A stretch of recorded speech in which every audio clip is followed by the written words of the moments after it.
अस्सलाम वालेकुम नाजरीन, आप देख रहे हैं JN न्यूज़ और मैं हूं आपकी होस्ट रुबीना चौधरी। सबसे पहले नजर डालते हैं आज की अहम खबरों पर।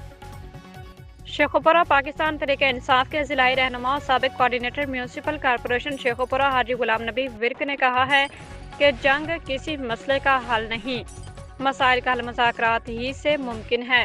अमेरिका और इसराइल को बिलाकर ईरान से मुज़ाकरात ही करना पड़ेंगे, वगरना जंग से होने वाले नुकसान का न सिर्फ अमेरिका और इसराइल बल्कि खित्ते के दीगर ममालिक को भी खिमियाजा भुगतना पड़ेगा।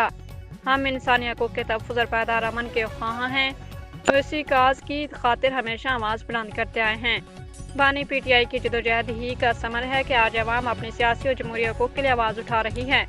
खौफ के बुत अब टूट रहे हैं और कौम के साथ साथ अब इदारे भी बैरूनी मुदाखलत का खात्मा चाहते हैं।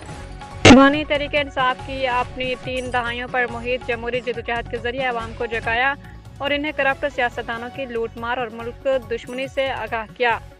कौम आगाह है कि इसके मैनिडेट पर डाका डाला गया है, जिस पर पाकिस्तान के बाशऊर अवाम खामोश नहीं और आम इंतखाबात के बाद गुज़श्ता 1 साल से इंतखाबी धांधली के खिलाफ आवाज़ें उठ रही हैं।